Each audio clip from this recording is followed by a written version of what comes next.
ನಮಸ್ಕಾರ. ಇವತ್ತಿನ ವಿಡಿಯೋ ಹಿಂದಿನ ದಿನಗಳಲ್ಲಿ ಮಿಡ್ ಅಂಡ್ ಸ್ಮಾಲ್ ಕ್ಯಾಪ್ ಚೇತರಿಕೆ ಕಂಡದ್ದು ಎಷ್ಟು ಸಮಯದಲ್ಲಿ. ನಾನು ಡಾಕ್ಟರ್ ಭರತ್ ಚಂದ್ರ. ವಿಡಿಯೋಗಳ ಉದ್ದೇಶ ಕನ್ನಡಿಗರ ಫೈನಾನ್ಷಿಯಲ್ ಎಜುಕೇಶನ್. ಮಾರುಕಟ್ಟೆ ಕೆಳಗೆ ಬಿದ್ದಿದೆ. Large cap, mid cap, small cap ಎಲ್ಲವೂ ಸೇರಿಕೊಂಡು ಲಾರ್ಜ್ ಕ್ಯಾಪ್ಗಳು ಕೆಳಗೆ ಬಿದ್ದಾಗ ಯಾವ ರೀತಿ ಚೇತರಿಕೆ ಕಾಣ್ತಾವೆ ಅಂತ ಹಿಂದಿನ ದಿನಗಳಲ್ಲಿ ವಿಡಿಯೋ ಮಾಡಿದ್ದೇವೆ.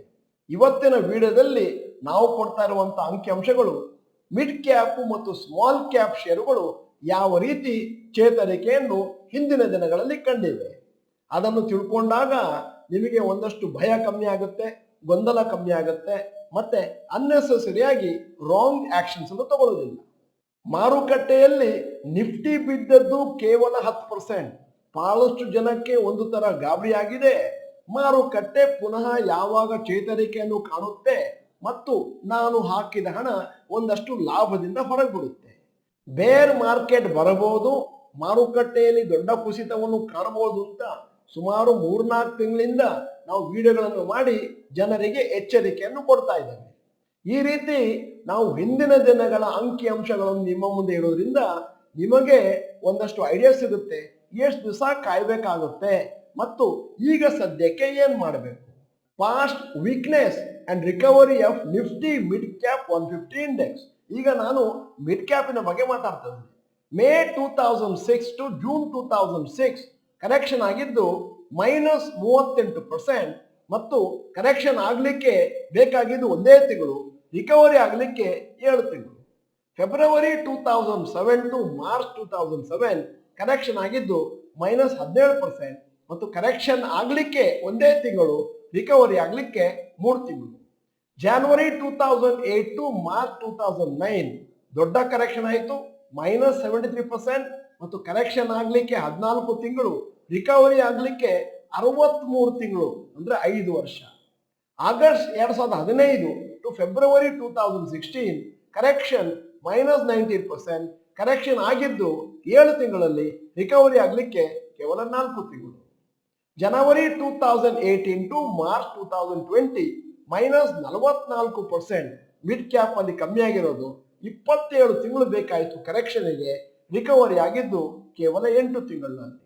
ಅಕ್ಟೋಬರ್ 2021 ಟು ಜೂನ್ 2022 ಕರೆಕ್ಷನ್ ಆಗಿದ್ದು ಮಿಡ್ ಕ್ಯಾಪ್ -22%, ಕರೆಕ್ಷನ್ ಪೀರಿಯಡ್ 8 ತಿಂಗಳು, ರಿಕವರಿ ಪೀರಿಯಡ್ 3 ತಿಂಗಳು. ಸೆಪ್ಟೆಂಬರ್ 2024 ಟು ನವೆಂಬರ್ 2024 ಕರೆಕ್ಷನ್ ಆಗಿದ್ದು ಮಿಡ್ ಕ್ಯಾಪ್ ಅಲ್ಲಿ ಕೇವಲ 11%, ಕರೆಕ್ಷನ್ ಪೀರಿಯಡ್ 2 ತಿಂಗಳು, time to recover in months question mark ಹಾಕಿದ್ದೇನೆ. ಈಗ ಸರಾಸರಿಯನ್ನು ನಿಮ್ಮ ಮುಂದೆ ಇಡ್ತಾ ಇದೆ. ಕರೆಕ್ಷನ್ ಪೀರಿಯಡ್ ತಿಂಗಳುಗಳಲ್ಲಿ 9, ರಿಕವರಿಗೆ 15 ತಿಂಗಳು. ಈಗ ನಿಮ್ಮ ಮುಂದೆ ನಿಫ್ಟಿ ಸ್ಮಾಲ್ ಕ್ಯಾಪ್ 250 ಇಂಡೆಕ್ಸ್ ಹೇಗೆ ರಿಕವರಿ ಆಯಿತು ಅಂತ ತೋರಿಸ್ತೇನೆ. ಈ ಒಂದು ನಾಲೆಜ್ ನಿಮ್ಮ ಹತ್ರ ಇದ್ರೆ ಹಿಸ್ಟ್ರಿ ರಿಪೀಟ್ಸ್ ಅನ್ನುವಂತ ರೂಲ್ಸ್ ಪ್ರಕಾರ ನಿಮ್ಗೆ ಗೊತ್ತಾಗುತ್ತೆ ಯಾವಾಗ ನೀವು ಹಾಕಿದ ದುಡ್ಡು ವಾಪಸ್ ಬಂದು. Past weakness recovery of Nifty small cap 250 index. September 2005ರಿಂದ ಅಕ್ಟೋಬರ್ 2005 -18% ಕರೆಕ್ಷನ್ ಆಗಿದ್ದು 1 ತಿಂಗಳಲ್ಲಿ, ರಿಕವರಿ ಆಗಿದ್ದು 2 ತಿಂಗಳಲ್ಲಿ. ಮೇ 2006 ಟು ಜೂನ್ 2006 ಕರೆಕ್ಷನ್ ಆಗಿದ್ದು -38%, ಕರೆಕ್ಷನ್ ಆಗಲಿಕ್ಕೆ ಬೇಕಾಗಿದ್ದು 1 ತಿಂಗಳು ಮತ್ತು ರಿಕವರಿಗೆ 7 ತಿಂಗಳು. February 2007 to March 2007 correction 17%, correction ಆಗಿದ್ದು 1 ತಿಂಗಳಲ್ಲಿ, ರಿಕವರಿ ಆಗಲಿಕ್ಕೆ 3 ತಿಂಗಳು ಬೇಕಾಯಿತು. ಜನವರಿ 2008 ಟು ಮಾರ್ಚ್ 2009 76% ಕೆಳಗೆ ಬಿತ್ತು ಸ್ಮಾಲ್ ಕ್ಯಾಪ್ ಇಂಡೆಕ್ಸ್, 14 ತಿಂಗಳು ಬೇಕಾಯಿತು ಲೋಯೆಸ್ಟ್ ಹೋಗ್ಲಿಕ್ಕೆ, 67 ತಿಂಗಳು ಬೇಕಾಯಿತು ಮತ್ತೆ ರಿಕವರಿ ಆಗಲಿಕ್ಕೆ. ಆಗಸ್ಟ್ 2015 ಟು ಫೆಬ್ರವರಿ 2016 ಕರೆಕ್ಷನ್ ಆಗಿದ್ದು ಸ್ಮಾಲ್ ಕ್ಯಾಪ್ ಅಲ್ಲಿ -24%, ಕರೆಕ್ಷನ್ ಆಗ್ಲಿಕ್ಕೆ 7 ತಿಂಗಳು, ರಿಕವರಿ ಆಗ್ಲಿಕ್ಕೆ 4 ತಿಂಗಳು. ಅಕ್ಟೋಬರ್ 2016 ಟು ನವೆಂಬರ್ 2016 ಕರೆಕ್ಷನ್ ಆಗಿದ್ದು 16%, ಕರೆಕ್ಷನ್ ಆಗ್ಲಿಕ್ಕೆ 1 ತಿಂಗಳು ಮತ್ತು ರಿಕವರಿ ಆಗ್ಲಿಕ್ಕೆ 3 ತಿಂಗಳು. ಜನವರಿ 2018 ಟು ಮಾರ್ಚ್ 2020 ಬಿದ್ದದ್ದು -61%, ಕರೆಕ್ಷನ್ ಆಗ್ಲಿಕ್ಕೆ 27 ತಿಂಗಳು, ರಿಕವರಿ ಆಗ್ಲಿಕ್ಕೆ 14 ತಿಂಗಳು. ಜನವರಿ 2022 ಟು ಜೂನ್ 2022 -27%, ಕರೆಕ್ಷನ್ ಆಗ್ಲಿಕ್ಕೆ 5 ತಿಂಗಳು, ರಿಕವರಿ ಆಗ್ಲಿಕ್ಕೆ 12 ತಿಂಗಳು. ಸೆಪ್ಟೆಂಬರ್ 2024 ಟು ನವೆಂಬರ್ 2024 -10% ಬಿದ್ದಿದೆ ಸದ್ಯಕ್ಕೆ. ಕರೆಕ್ಷನ್ ಪೀರಿಯಡ್ 2 ತಿಂಗಳು ಮತ್ತು time to recover question mark ಹಾಕಿದ್ದೇನೆ. ಈಗ ಸರಾಸರಿ ಕರೆಕ್ಷನ್ ಪೀರಿಯಡ್ ಸ್ಮಾಲ್ ಕ್ಯಾಪ್ ನಲ್ಲಿ 7 ತಿಂಗಳು, ಟೈಮ್ ಟು ರಿಕವರ್ 14 ತಿಂಗಳು. ಇವತ್ತಿನ ವಿಡಿಯೋದ ಬಗ್ಗೆ ಒಂದಷ್ಟು ಅಬ್ಸರ್ವೇಷನ್ಸ್ ಮತ್ತು ಕಮೆಂಟ್ಸ್. ಒಂದನೇದು, ಪೀರಿಯಡ್ ಬಿಟ್ವೀನ್ 2004 ಟು 2024 ಆವರೇಜ್ ಆಗಿ ನೋಡಿದ್ರೆ ಮಿಡ್ ಕ್ಯಾಪ್ ಇಂಡೆಕ್ಸ್ 9 ತಿಂಗಳು ತಗೊಂಡಿದೆ ಲೋಯೆಸ್ಟ್ ಹೋಗ್ಲಿಕ್ಕೆ, 15 ತಿಂಗಳು ತಗೊಂಡಿದೆ ರಿಕವರಿಗೆ. ಅದೇ ರೀತಿ ಅಂಕಿಅಂಶಗಳು ಸ್ಮಾಲ್ ಕ್ಯಾಪ್ ಇಂಡೆಕ್ಸ್ ಅಲ್ಲಿ ಕೆಳಗೆ ಹೋಗ್ಲಿಕ್ಕೆ 7 ತಿಂಗಳು ತಗೊಂಡಿದೆ ಲೋಯೆಸ್ಟ್ ಪಾಯಿಂಟ್ ತಲುಪಲಿಕ್ಕೆ, ಮತ್ತು ರಿಕವರಿ ಆಗಲಿಕ್ಕೆ 14 ತಿಂಗಳು ತಗೊಂಡಿದೆ. ಎರಡನೇ ಅಬ್ಸರ್ವೇಷನ್, ಈ ರೀತಿ ಅಂಕಿ ಅಂಶಗಳು ನಮ್ಮ ಮುಂದೆ ಇದ್ದಲ್ಲಿ ಆವಾಗ ನಾವು ಇಂತಹ ಒಂದು ಕುಸಿತವನ್ನು ಎದುರಾಗಲಿಕ್ಕೆ ಒಂದಷ್ಟು ಧೈರ್ಯ ಸಿಗುತ್ತೆ. ಇಲ್ಲದಿದ್ರೆ ನಿಮಗೊಂದಷ್ಟು ಆಶ್ಚರ್ಯ ಆಗುತ್ತೆ, ತಾಳ್ಮೆ ಕಳೆದು ಹೋಗುತ್ತೆ, ಡಿಸಿಪ್ಲಿನ್ ಹೋಗುತ್ತೆ, ಮತ್ತೆ ನೀವು ನಿಮ್ಮ ಷೇರುಗಳನ್ನು ಮಾರಿಕೊಳ್ಳಲಿಕ್ಕೆ ಪ್ರಾರಂಭ ಮಾಡ್ತೀರಿ. ನಾನು ಆಗ್ಲೇ ಹೇಳಿದಾಗೆ ಹಲವಾರು ಎಕ್ಸ್ಪರ್ಟ್ಗಳು ನಾನು ನೋಡಿದ ಹಾಗೆ ಹೇಳ್ತಾ ಇದ್ದಾರೆ, ನಿಮ್ಮಂತಿರುವ ಎಲ್ಲಾ ದೀರ್ಘಾವಧಿಯ ಷೇರುಗಳನ್ನು ಮಾರ್ಕೊಳ್ಳಿ, ಮುಂದೆ ಮಾರುಕಟ್ಟೆ ಕೆಳಗೆ ಬಂದಾಗ ತಗೊಳ್ಳಿ. ಇದು ಕೇಳೋದು ಟೈಮಿಂಗ್ ನ ಮಾರ್ಕೆಟ್. ಯಾರಿಗೂ ಕೂಡ ಗೊತ್ತಿಲ್ಲ ಯಾವುದು ಲೋ ಎಷ್ಟು ಯಾವುದು ಹೈ ಎಷ್ಟು. ಉದಾಹರಣೆಗೆ ಇವತ್ತು ಮಾರುಕಟ್ಟೆ ದೊಡ್ಡ ಮಟ್ಟಿನಲ್ಲಿ ಮೇಲಕ್ಕೋಯ್ತು, ಯಾರೂ ಕೂಡ ಊಹೆ ಮಾಡ್ತಿರ್ಲಿಲ್ಲ. ನಿನ್ನೆ ಯಾರಾದರೂ ಮಾರಿದ್ರೆ ಇವತ್ತು ಗೊಂದಲದಲ್ಲಿರ್ತಾರೆ, ಯಾವಾಗ ತಗೊಳ್ಳೋದು, ಮತ್ತೆ ಮಾರುಕಟ್ಟೆ ಮೇಲಕ್ಕೋಯ್ತು. ಮೂರನೆಯ ಅಬ್ಸರ್ವೇಷನ್ ಮತ್ತು ಕಮೆಂಟ್, ನಾವು ನಮ್ಮ ಎಲ್ಲ ವಿಡಿಯೋಗಳಲ್ಲಿ ಹೇಳ್ತೇವೆ, ನೀವು ಈಕ್ವಿಟಿ ಮಾರ್ಕೆಟ್ ಅಲ್ಲಿ ಹಣವನ್ನು ಹಾಕ್ತೀನಿ ಅಂತಂದ್ರೆ ನಿಮ್ಮ ಹತ್ರ ವೇಟಿಂಗ್ ಪೀರಿಯಡ್ ಮಿನಿಮಮ್ 5 ವರ್ಷ ಇರಬೇಕು. ಆ ರೀತಿ ನಾವು ಹೇಳಬೇಕಾದ್ರೆ ಹೊಸ ರಿಟೇಲ್ ಇನ್ವೆಸ್ಟರ್ಸ್ ಇದು ಜೋಕ್ ಅಂತ ತಗೊಳ್ತಾರೆ.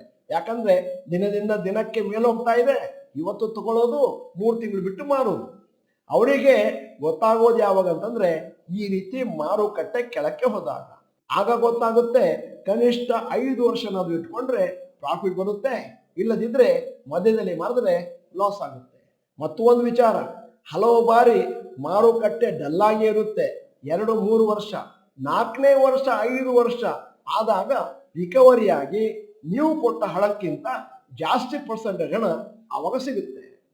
4ನೇ ಸಜೆಷನ್, ನಿಮ್ಮ ದೃಷ್ಟಿ ಷೇರು ಮಾರುಕಟ್ಟೆಯಲ್ಲಿ 2 ವರ್ಷ 3 ವರ್ಷ ಇದ್ರೆ ಆವಾಗ ನೀವು ಬೇರ್ ಮಾರ್ಕೆಟ್ ಅಲ್ಲಿ ಸ್ಟಕ್ ಆಗಿರ್ತೀರಿ, ನೀವು ಕೊಟ್ಟ ಹಣ ಕೂಡ ವಾಪಸ್ ಬರೋದಿಲ್ಲ. ಯಾಕಂದ್ರೆ ಅದು ಬಹಳ ಶಾರ್ಟ್ ಪೀರಿಯಡ್ ಆಯ್ತು ಷೇರು ಮಾರುಕಟ್ಟೆಯಲ್ಲಿ ಹಣವನ್ನು ಹೂಡಿ ಲಾಭ ಮಾಡಲಿಕ್ಕೆ.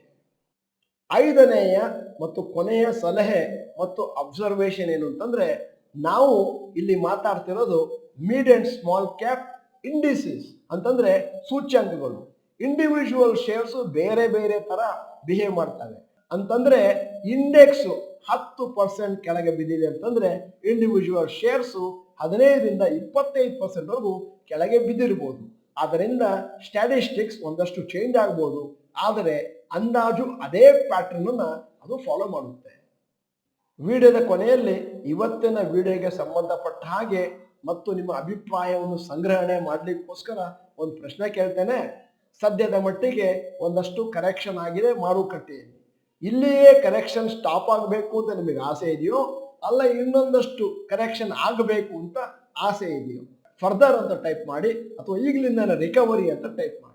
ನೀವು ಡಾಕ್ಟರ್ ಭರತ್ ಚಂದ್ರ ಗ್ರಾಜ್ಯುಯೇಟ್ ಆಗಿದ್ರೆ ಏನು ಟೈಪ್ ಮಾಡ್ತೀರಿ ಅಂತ ಈಗಲೇ ಭವಿಷ್ಯವಾಣಿಯನ್ನು ನಾನು ನುಡಿತೇನೆ. ಯಾಕಂದ್ರೆ ನಮಗೊತ್ತು ನಿಮ್ಮ ಮನಸ್ಥಿತಿ ಏನಿದೆ ಅಂತ. ನೀವು ಡಾಕ್ಟರ್ ಭರತ್ ಚಂದ್ರ ಇನ್ಸ್ಟಿಟ್ಯೂಟ್ ಕನ್ನಡ ಚಾನೆಲ್ ಮೆಂಬರ್ ಅಲ್ಲ ಅಂತಂದ್ರೆ ಇದೀಗ ಸಮಯ, ಸಬ್ಸ್ಕ್ರಿಪ್ಷನ್ ಬಟನ್, ಬೆಲ್ ಐಕಾನ್ ಒತ್ತಿ. ವಿಡಿಯೋ ಚೆನ್ನಾಗಿದ್ರೆ ಲೈಕ್ ಬಟನ್ ಒತ್ತೋದನ್ನ ಮರಿಬೇಡಿ. ವಿಡಿಯೋನ ನಿಮ್ಮ ಎಲ್ಲಾ ಸ್ನೇಹಿತರಿಗೂ ಫಾರ್ವರ್ಡ್ ಮಾಡಿ. ವಿಡಿಯೋನ ಸಂಪೂರ್ಣವಾಗಿ ನೋಡಿದ್ದಕ್ಕೆ ಧನ್ಯವಾದಗಳು. ನಮಸ್ಕಾರ.